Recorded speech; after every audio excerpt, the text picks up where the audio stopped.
We're going to have something for everyone today. What I'm doing is I'm taking a chunk of the next book that hasn't been published and I'm applying it to specifically what you're after. We're going to be talking about the disintegration of agriculture globally in its current form and give you an idea of how you guys are going to position yourselves.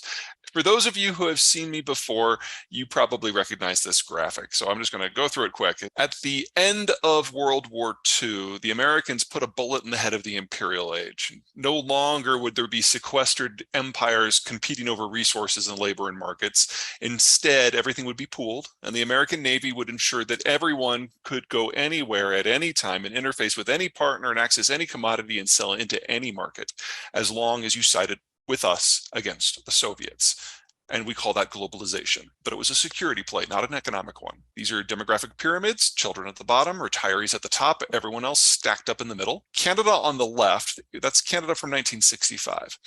That's what we consider normal in demographic speaking, where you've got more children than teenagers than 20-somethings and 30-somethings and so on. Just simple mortality built it into a pyramid. But when the United States created the global system, the entire world had the opportunity to participate in value-added services and manufacturers trade. And the countryside emptied out into the cities, and people changed how they acted. Because if you are in the countryside, children are free labor. And if you're in the city, children are expensive luxury goods. So you have fewer of them.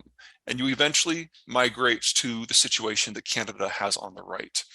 So it's a different economic structure. On the left, it's consumption driven because you're raising kids and going to college and buying cars and homes. And on the backside, it is investment driven because your kids have moved out and you're at the height of your earning potential and the height of your tax paying potential. The whole world, starting from different points, going in different speeds, has largely shifted from the left to the right.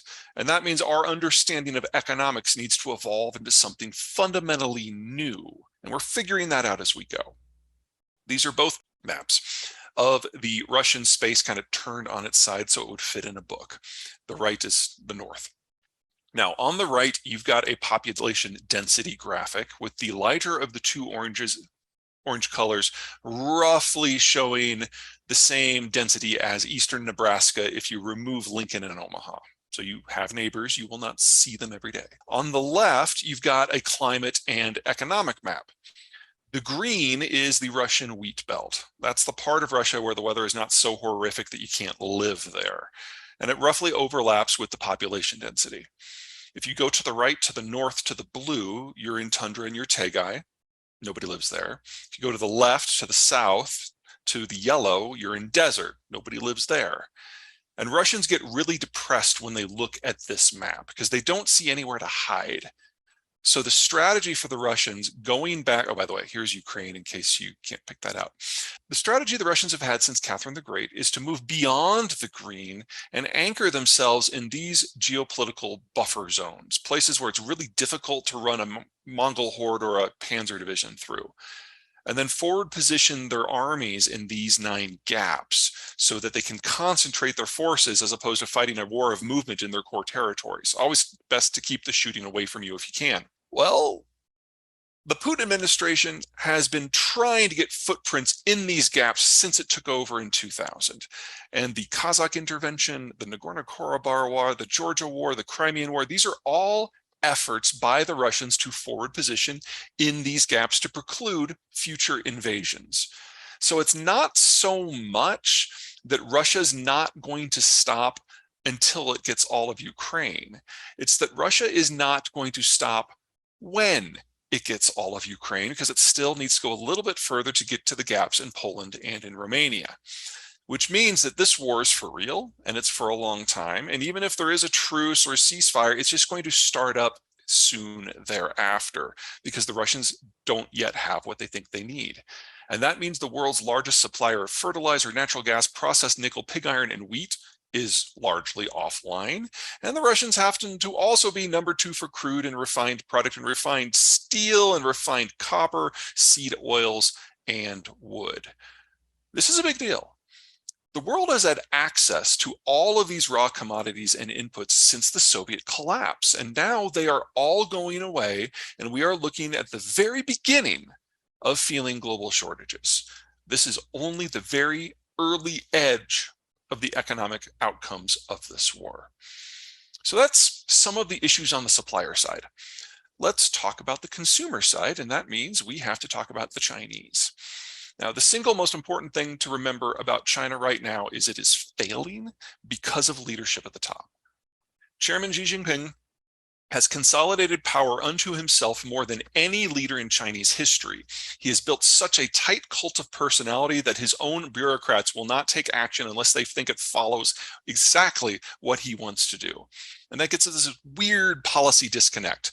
On the one hand, you get over exuberant authorities who think that they're parroting the party line. So for example, Xi says that a zero COVID policy is what we need to do. So we literally have local officials going out into airports and sterilizing the runways.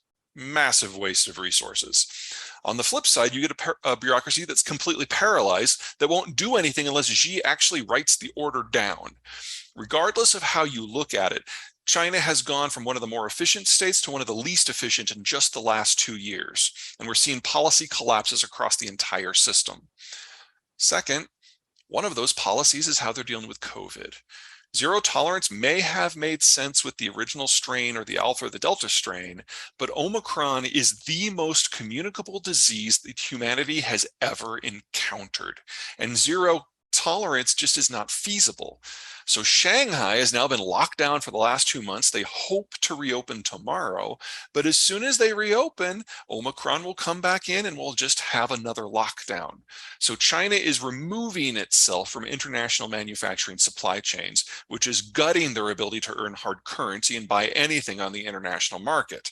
We're not to the point that we're at the critical point of no return here, but until there's a change in leadership style at the top, don't expect this to get better except in blips here and there. And then third, with economics and employment and health no longer critical pillars of legitimacy for the Chinese state, they've turned to food security as one of their last remaining ones. And because of the African swine fever outbreak that they had in 2019 to 2021, that is on very shaky ground. And about the only thing that the Chinese can guarantee right now is rice supply. We'll come back to that. Now, this is the Ford-class supercarrier. It's the first of its class. It's the most powerful warship that has ever been floated by any country in any age. The American plan is to have 4 of these. They will then complement our 10 existing Nimitz-class carriers, which were the most powerful until now. They'll be the second most powerful now. Now, one Ford class by itself, without nuclear weapons, hosts the world's 7th most powerful air force. If you want to knock over a country, this is the tool that you use. And it's utterly crap for patrolling sea lanes. For that, you want a destroyer. You want to patrol the oceans, you need hundreds of destroyers. We have 70, most of which serve as a protective shell around the battle groups for the super carriers. So we are talking about the United States at any given time really has no more than 30 or 40 destroyers for other duties. That is wildly insufficient, probably by a factor of 10, in order to protect global shipping. And so we're not protecting global shipping anymore because we're categorically unable to do it. These red zones are the parts of the world that the United States has kind of kept the lid on. And without destroyers to be in that area, those areas all the time, we simply can't do it anymore. And we're not. We don't have enough ships of the right type. And at current bit rates of build, we will not have enough of the right type this century. Based on your point of view, this is a lot worse than it sounds, because 80% of agricultural inputs globally are transported by ocean-going ship, and now there's no hope of them having escorts. These flows into agriculture were always going to be endangered by one degree or another. The problem, of course, is that any interruption in any of them will have devastating knock-on effects up and down the entire supply chain, all the way to the dinner table. As you guys know, if a cart operator is delayed for 3 months in getting to an assembly location, the car can still be finished just with a delay of 3 months. But if a pesticide or fertilizer or diesel fuel or raw soy or refrigeration unit is delayed 3 months, much of the food product itself will be lost. The whole point of this presentation is to underline just how vulnerable global agriculture is to any disruption anywhere. For most. For the United States, this doesn't apply. For us, that 80% input figure is closer to 10%. Most of the agricultural supply chains within North America are within North America. Now, most of you are probably hearing this from the point of view of potential customers, and you're looking at losing China, and I'm not saying that's inaccurate because it's going to happen. But I urge you to think of it from the other side of the equation, the impact upon potential competitors. This is a simple population density map. The Northern Hemisphere is a food importer as a whole. The Eastern Hemisphere is a food importer as a whole. And that Northeast quadrant that contains Russia and China and India, that's half the global population. And these are the areas where most of the security challenges moving forward are going to be. Most of the transport that transports foodstuffs needs to travel in this dangerous zone. And most of the income that is earned that pays for those foodstuffs is dependent upon trade in or with this dangerous zone as well. To assume that ongoing agriculture is going to look a lot like it has for the past 70 years, you have to believe that, one, the United States is going to radically change its naval plan. Number two, you have to believe that the Russians, the Chinese, the Saudis, and the Iranians are going to refrain from military activity.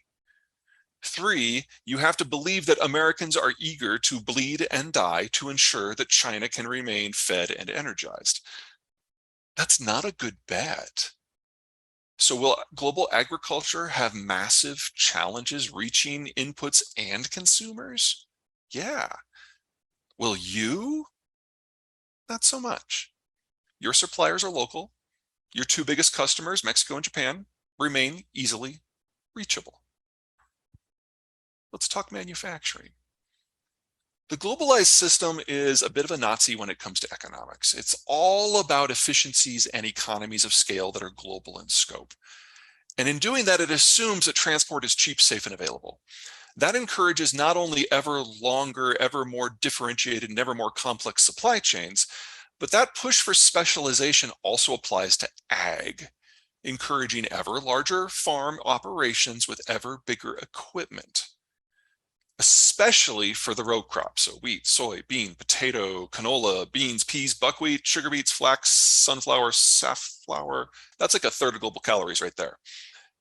And doing row crop agriculture with this large machinery is central for not just Canada, the United States, but Brazil and Argentina, South Africa, the Netherlands, Poland, Romania, Bulgaria, Belarus, Ukraine, and Russia. And it's also regionally important for Germany, Spain, Belgium, Algeria, Bolivia, Mexico, China, and New Zealand. You can't do modern agriculture at scale without these giant Cadillac-sized, Cadillac-style manufactured goods. But that specialized equipment requires specialized supply chains, which makes them eminently vulnerable to disruption. And it is in heavy machinery that I think we're going to see some of our biggest disruptions in terms of manufacturing for the next half decade, some places. Here are the players. That's everybody who makes heavy equipment right there. Now, we can remove China from the equation. We'll talk a little bit more about why later. But their equipment is not going to be coming anymore. For India, India has its own fairly good, fairly sophisticated system, but it is heavily dependent upon others for components, most notably China. So it's not that India is going to vanish, but their output is going to shrink a lot. The Germans can't build anything without a multi-state supply chain, which is something that the Ukraine war is directly threatening. So we should count on them going away. And that's it. That's all of them in the world. This is the end result. And we don't get to just jump to this. We still have some problems. I'm sure you guys have realized from my previous events that I'm not a big fan of Trump. Not that I'm a big fan of Biden either, but that's a topic for another day. But one of the things that Trump really got right was with NAFTA 2, he's forcing all manufacturing for heavy equipment and automotive in North America to use 80% components from North America. And with every piece of that reshores, the supply chain becomes a little less complex, a little more secure. Now, automotive is well on the way to making a 100% North American supply chain system, and that's great. Heavy industry decided to pay the tariff cost instead. So we haven't made that transition yet. We're still talking about roughly 1/3 of components needing to come from other countries. And as the Chinese break down, that's going to be more of a problem. Heavy industry, heavy machinery needs to goes through the same process that automotive already is doing, which means that we're going to end up in a better spot, but we're not yet quite on the road to get there. And we're probably going to have some interruptions between here and there. But while it's a disruption of 20 to 30% for the United States, look at that list. There's a lot of places in the world that are looking at 100% disruption, because if they can't get the shipment in, they don't get the equipment. So what is an inconvenience and a delay in capital purchasing for you is of critical importance and a systemic failure for a lot of your competition. Let's talk energy. This is total investment from all countries, from all governments, from all private citizens, from all corporations into all oil and natural gas production globally. Now, back in 2014, a narrative took place in the financial centers of the world, whether Tokyo or Paris or New York, that fossil fuels were done. And since it takes 3 to 8 years to bring a fossil fuel production system online, and then another 10 years of production to break even, why in the world would you invest your capital in a project that will never break even? Now, there are a lot of things with that theory that are wrong, but that message took hold. And over the next 9 years, we saw inward investment into oil and gas globally drop by 2/3, which means that even if nothing else changes, even if the war in Russia and Ukraine stops, even if the Chinese stall, it's going to take 3 to 8 years for energy supplies to get back to where they need to be to have a price structure like we had back in the mid-teens.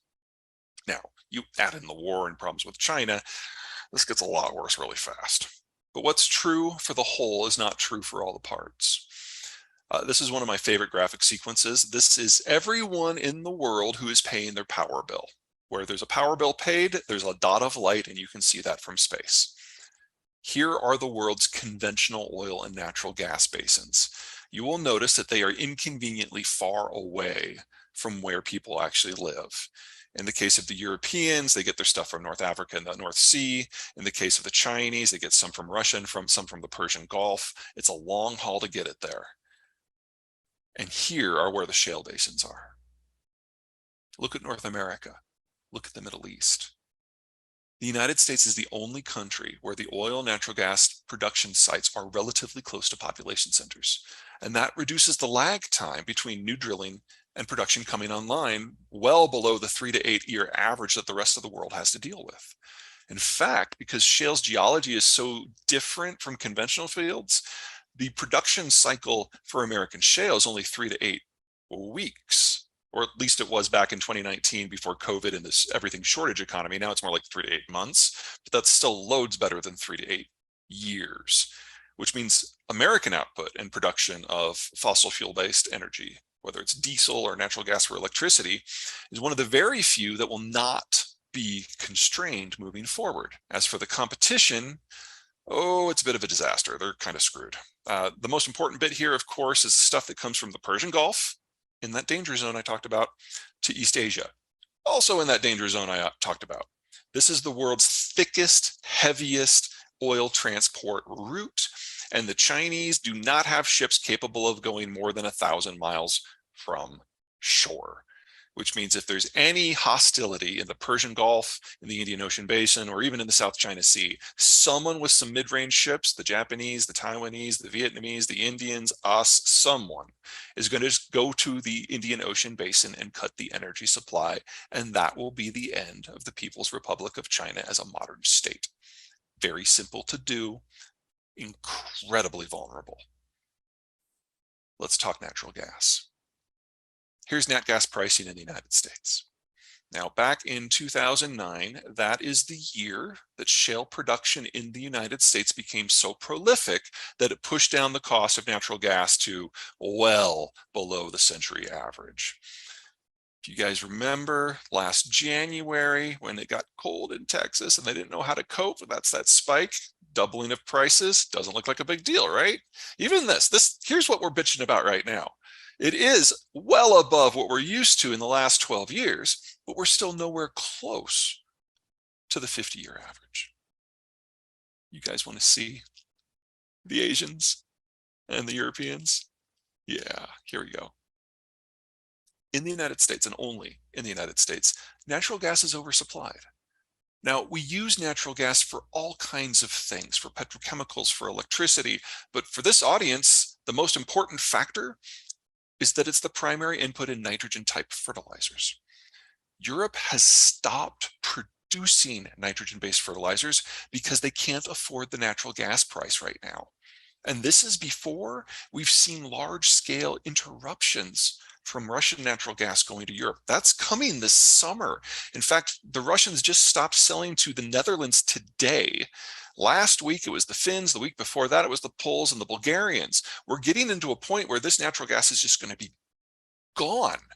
And that means global nitrogen prices have nowhere to go but up very quickly. It's going to impact everyone in ag. Nitrogen is arguably the most important of the inputs. And I went through a list of the top 5 global producers for every commodity I could come with, food-based commodity. And at least 2 of the top 5 globally are going to be facing massive shortages in nitrogen supply starting later this year. This is the list. Should you produce anything on this list, know that your competitors are going to shrivel. And in some cases, that shriveling is going to be literal. Let's talk phosphate. Phosphate, to be perfectly blunt, is somebody's poop. Now, we used to do this ourselves back in the pre-industrial days. We used to use animal poop in the kind of the transition period, and now we use almost exclusively synthetic. And this map shows why. The map on the right is traditional farmland, land that's under crop. On the right, you have where the cattle are. Now, if you go back before 1960, before the large-scale industrialization of the American agricultural space, these 2 zones would have roughly overlapped, and you would use the manure from your animals to put on your fields, and that is where you got your phosphate fertilizer. But in the globalized era of hyperspecialization, we started squeezing cattle out of the really good farmland so that we could have more farmland to grow high value added crops, whether that is soy or corn or avocados or whatever it is you happen to want. We moved the cattle further west to the drier areas where the land wasn't as productive for high input crops, and the poop was no longer on the farm. So we had to use phosphate-based fertilizers in agricultural supply chains. So we've seen roughly an 8-fold increase in our use. When I say our, I mean humanity's use, global, 8-fold increase in the use of phosphate fertilizer as compared to 1960.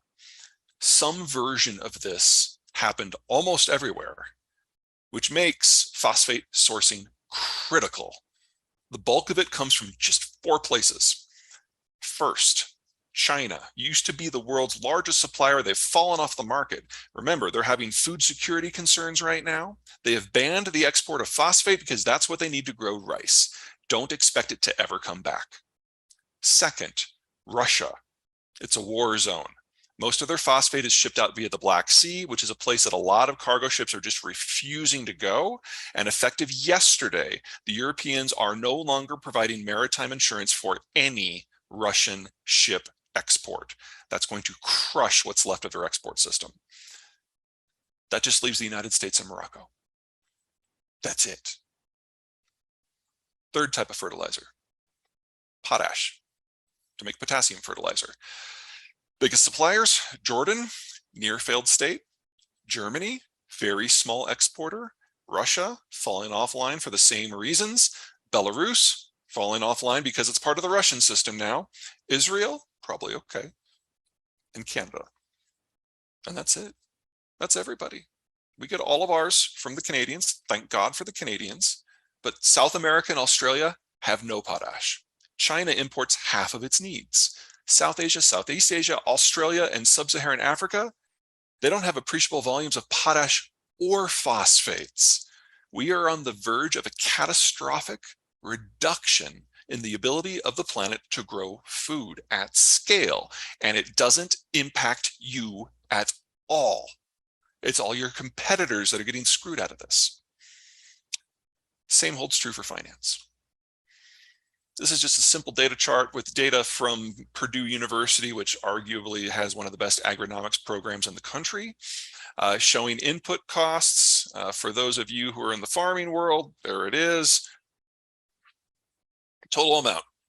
Now, you want to run a 20,000 acre farm and you're looking at those kind of costs per acre in terms of inputs, you need to finance that. I mean, honestly, isn't that why we're here? Isn't that why Farm Credit exists, to help you with this sort of issue?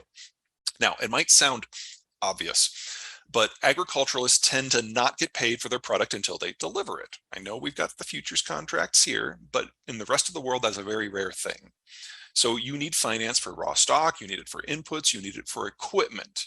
And in a deglobalizing world, we're also going to need a lot of financial capacity to build replacement industrial plant, to build out new energy production sites, and to develop new mines to source the raw materials that we need for, among other things, fertilizer. There's going to be a lot of calls on finance, but it's also going to be a lot less available.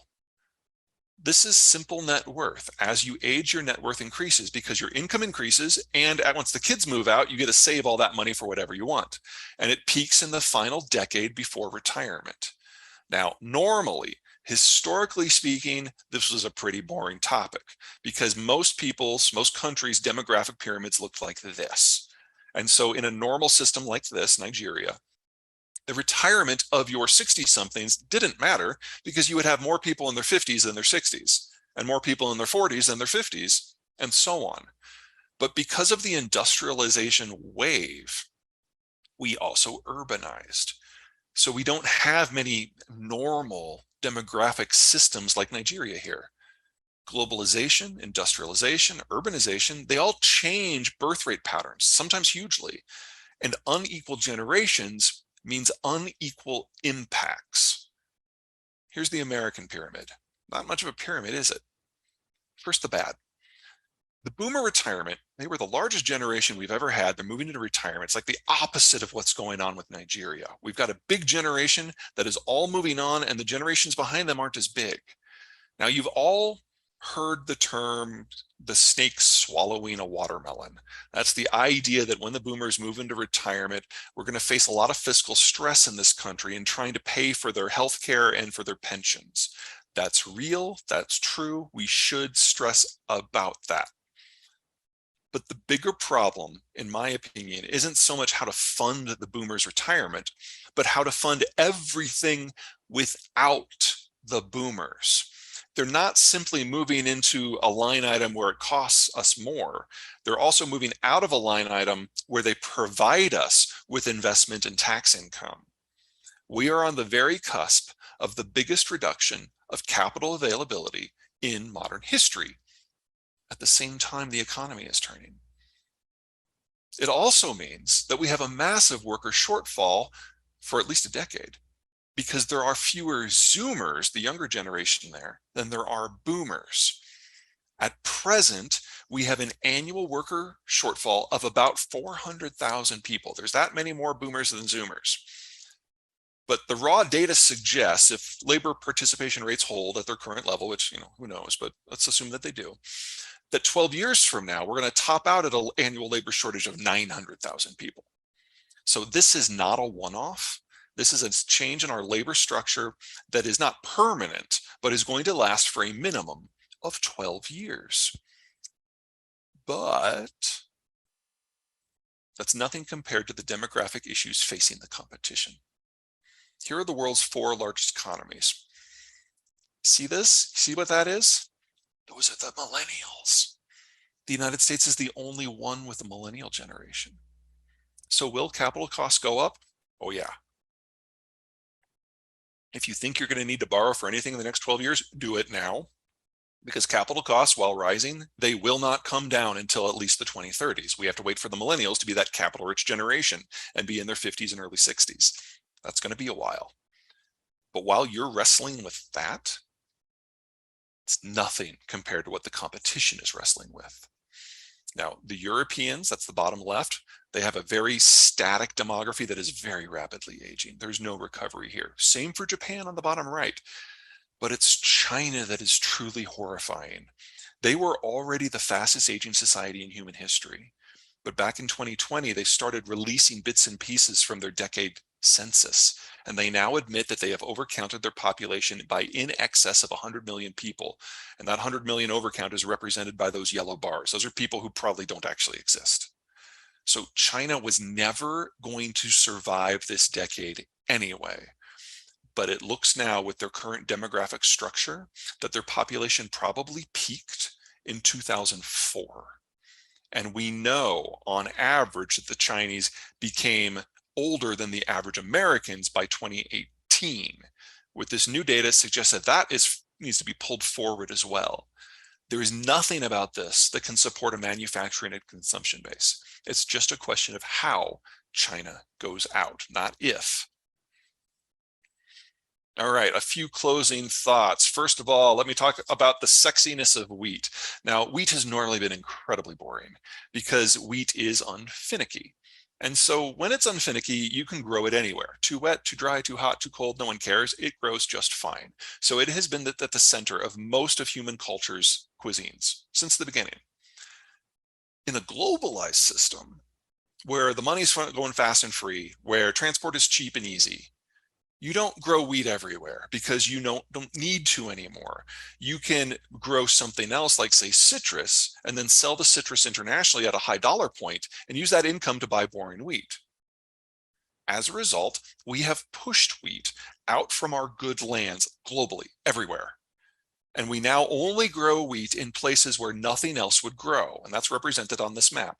Any color is land under cultivation. Anything that is the brown, however, are places that grow wheat. They're places that tend to be too hot, too cold, too dry, too wet. Nothing else will grow. Wheat does fine. But it only does fine in these marginal lands with industrial level inputs. If you break down supply chains, especially in fertilizer, as is now happening, and most countries then need to go back to growing some of the wheat themselves. And every acre that switches from a high value added crop to wheat for domestic consumption is an acre that is not growing anything for export any longer. We are at the beginning of the end of globalized agricultural trade. But since the United States faces no meaningful supply breakdowns, we will continue more or less with our current planting plans, perhaps modified a bit by global shortages in this or that product. The bottom line of that is wheat has gone from the most boring product you can imagine to the sexiest very quickly. Because in addition to all these supply chain shortdowns, we have an immediate supply shock because of the Ukraine war. The world's largest wheat exporter has invaded the world's fourth largest wheat exporter, and both of their product is going offline. At the same time, we're seeing a breakdown in the supply chains that allow everyone else to grow wheat on marginal land. This is going to get really exciting this year, and next year it's going to be catastrophically catastrophically fascinating. For those of you who are growing wheat, you're about to be the center of life. You're being the life of the party, and you're going to do really, really well.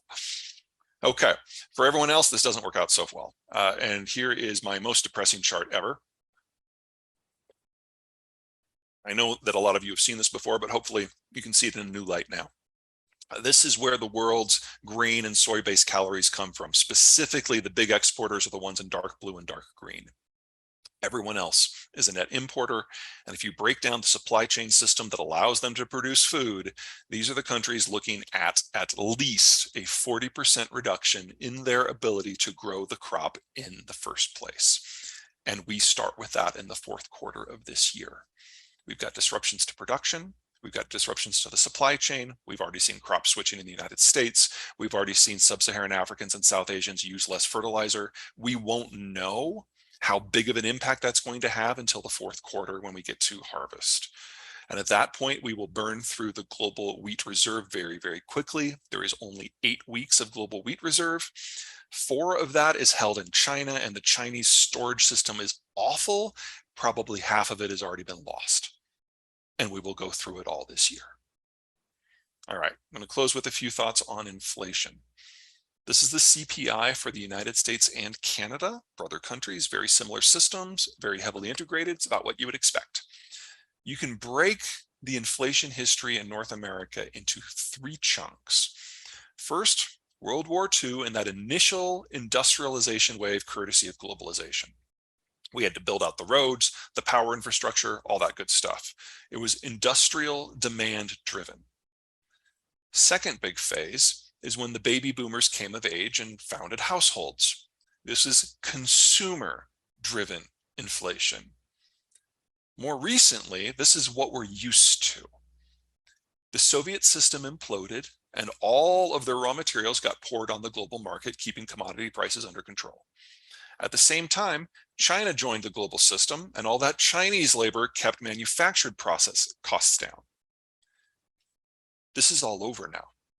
The Chinese labor force is imploding. Labor prices are going to go up. They're going to take manufacturing prices with them.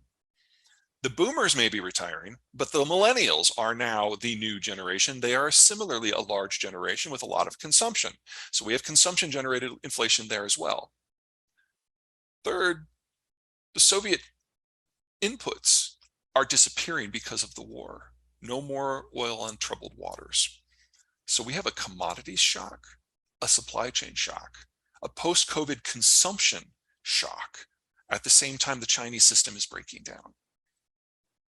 These are all inflationary. It's like taking all of the issues from the past 70 years, keeping the inflationary ones and flipping the disinflationary ones, and then applying them at the same time. This is our environment now. And at the same time this is happening, we basically need to double our industrial plant to make up for the loss of manufacturers from abroad. This is going to be the strongest inflation we've seen in decades. I would be very surprised if the 5-year average coming up this next 5 years is under 9%. There's nothing that the government can do about this. There are things the government can do to make this worse. And I know that sounds bad, but this is a good problem. We're reshoring an entire industrial system. We're the only ones who have a young generation that's consumption and labor driven, the millennials. And most of the disruptions to most of the supplies, to most of the products, are problems for the Eastern Hemisphere, not for us. So it's going to be awkward. There's going to be a lot of change.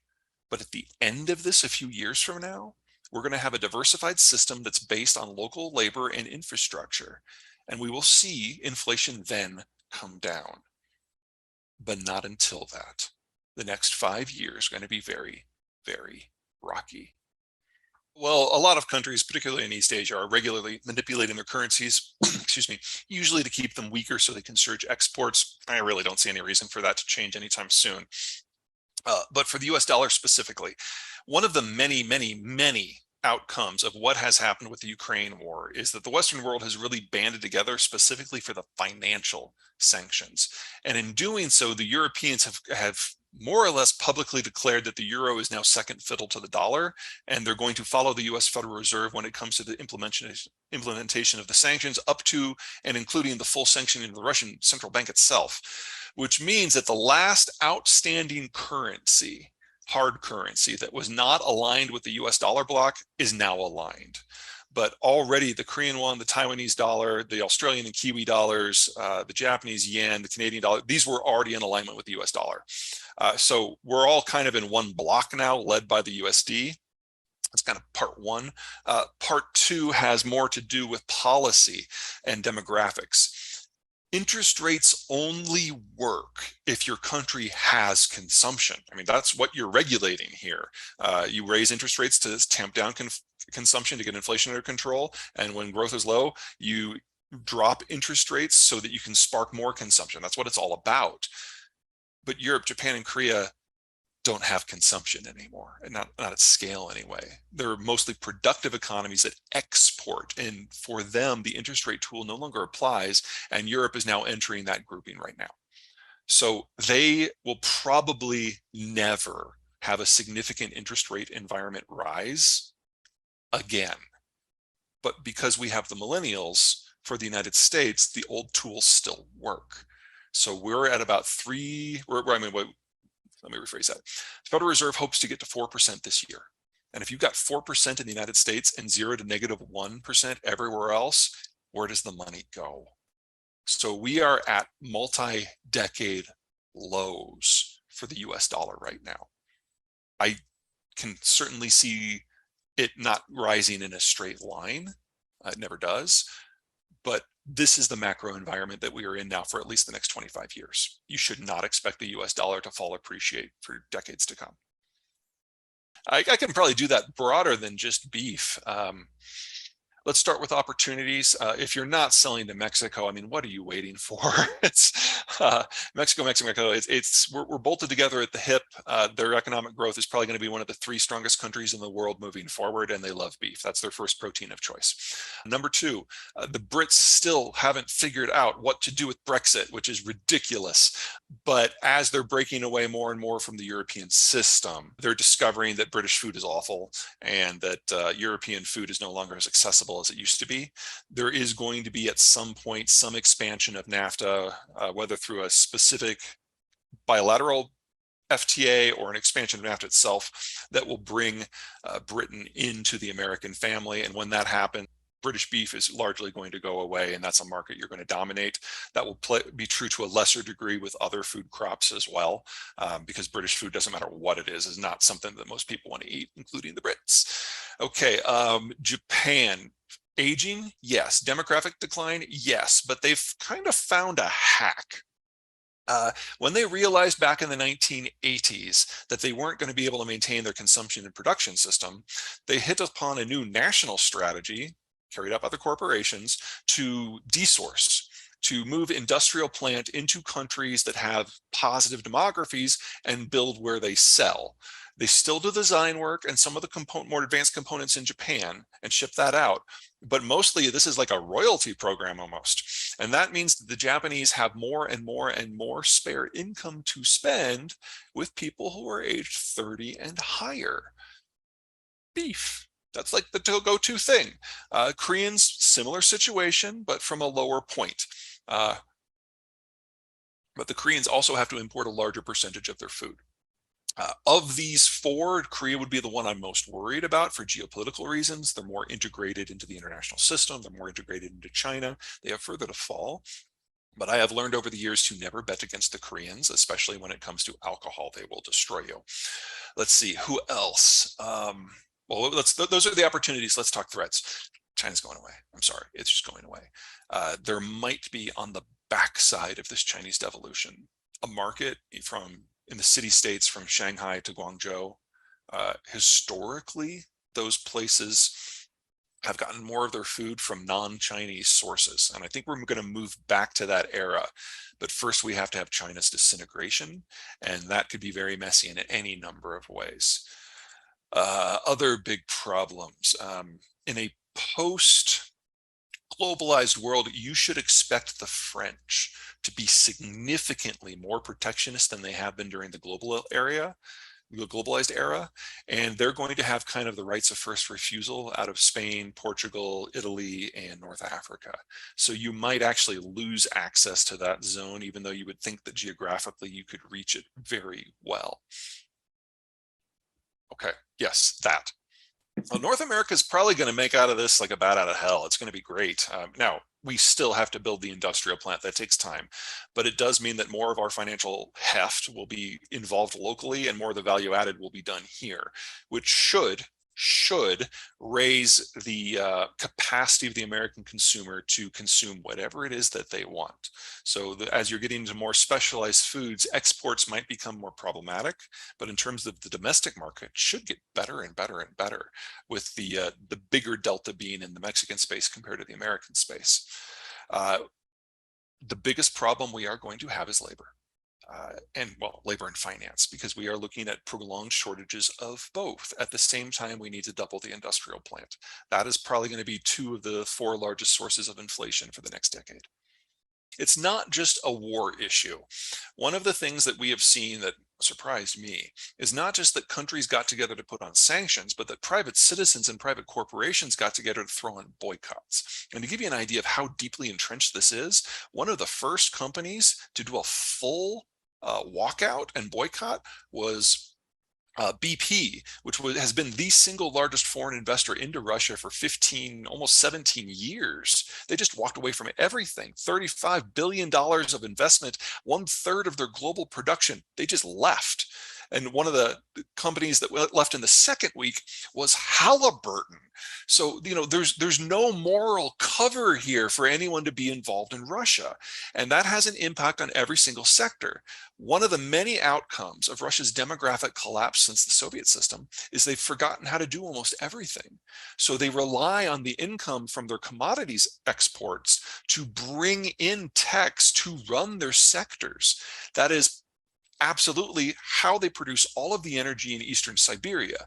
So the Chinese are looking to lose all of that because the Russians can't operate it themselves. But that's also true for agriculture. Roughly 70% of Russian production and almost 90% of their exports comes from just a few hundred what are called enterprise farms that use foreign equipment, foreign seeds, foreign fertilizer, foreign pesticides, foreign tech in order to grow. That's all stopped. So even if we have a change in the rules and in the sanctions and the boycotts, until people go back, you are looking at Russian output dropping by at least 40%. That's their entire export margin. So this year is probably the last year that Russia is going to be a significant player beyond the former Soviet Union in the world of wheat. We are going back to the 1980s. Wow. Thank you for that comment. So about Russia, we have a question here. Is there any way that we can become more independent on fertilizer, particularly those that we get out of Russia and Asia? Well, first of all, the United States does not get much out of there at all. So of the 3 types, nitrogen, we're almost wholly self-sufficient, and we are expanding. So I don't expect a problem there.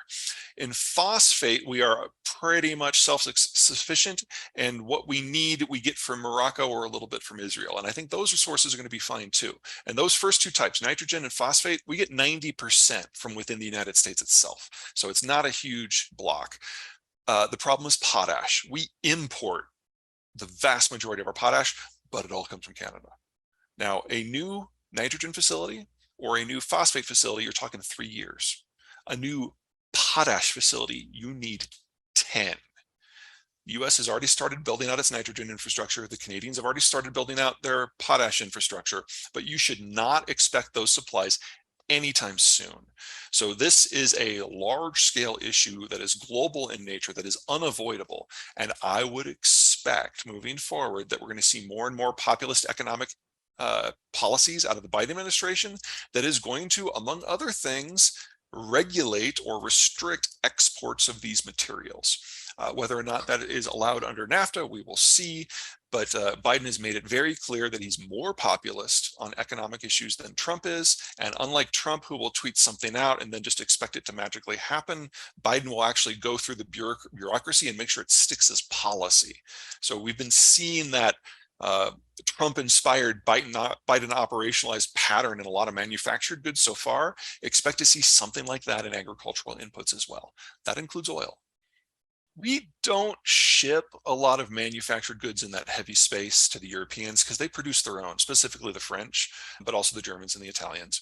So I would expect that kind of transatlantic trade in that space to actually drop off moving forward. The Biden administration is being very aggressive at courting the Europeans, and in doing so is being very not aggressive at hitting some of the old stress points in the trade relationship.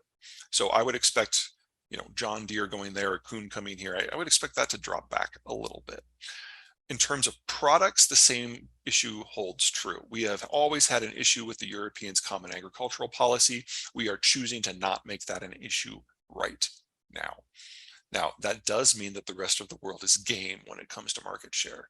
But I would not expect that you're going to get a lot more market share in Europe, especially now that the Brits have left. You'll get great market share with the Brits. So, on the whole, the net, you're actually going to be in a better position versus Europe. But continental Europe, you shouldn't count on. Houston is doing a good job of building out their infrastructure in order to do more. And the Mexicans, of course, never cease to impress. But there are components that we do get from Europe or East Asia, just as we do for automotive, that we don't source here. And we're probably going to be seeing shortages of those in a year or two. So I would front load everything that you can. Everyone's operation is different, so take this recommendation for what it is. We're going to have a breakdown in equipment supply probably 1 to 2 years from now. And it's going to take 2 to 3 years to fix that. We're also going to have a catastrophic increase in capital costs starting next year. So anything you can do to buy something now and finance it now, do it. I know from talking to lots of my clients across the financial space that loans volume has dropped over the course of the year to date, because we're going from basically free money to almost free money. And I realize that almost free is not free, and that's annoying. But prices are only going to go up. Borrowing costs are only going to go up for the next several years, probably the outside of probably a little bit more than a decade. So anything you can do right now. Any comments on the dollar, if it will drop out of favor, and how it will affect ag sales? I don't think it's going to drop out of favor. Between the interest rate issue and the bond issue, it doesn't have anywhere to go but up. One of the first things we found out when the Americans and the Europeans and the Japanese put the first big round of financial sanctions on the Russians and barred them from SWIFT and broke the Russian central bank out of the international system, is that immediately the Russians were going around looking for alternatives. And they decided they wanted to go after the Chinese equivalent of SWIFT. And the Chinese stopped them. They're like, we use SWIFT for that system. And so the Russians were just left high and dry. We actually saw this remarkable thing that I did not expect in a decline in the first 2 months of the war in Chinese purchases of Russian goods, in part because of the currency issue. So no, in order to have the US dollar fall out of favor, there has to be an alternative. The only one that was ever even remotely credible was the euro, and it has changed its mind. The Chinese yuan is only like 2% traded internationally, I think is the current number. They were never a serious contender in the first place. Need to get used to sourcing materials for that from somewhere else. I realize there are still some parts of the supply chain that are China-centric for that, but because of all the extra natural gas in the United States, the American petrochemical system has been expanding root and branch for several years. They haven't yet gotten to everything. I understand that. You need to figure out a way to get around it. I'm not convinced, as most people, that a war for Taiwan is imminent. One of the things that we have seen with the war that was a little unexpected is that everyone had an opinion. Everyone who was in power had an opinion. So the Europeans went with sanctions, corporations went with boycotts, and everything that the Chinese thought would go one way has gone another way. So they thought that the war was going to be quick. It wasn't, because they've always thought that the war with Taiwan would be quick. But the Ukrainians have only been preparing for this war for 8 years. The Taiwanese have been preparing for their invasion for 60. So all of a sudden, the Chinese assumption went out the window. The sanctions. Russia is a massive exporter of foodstuffs and energy products. China is a massive importer. You put the same sanctions on China that we've put on Russia, the Chinese system will collapse and go into pre-industrialized state in less than a year.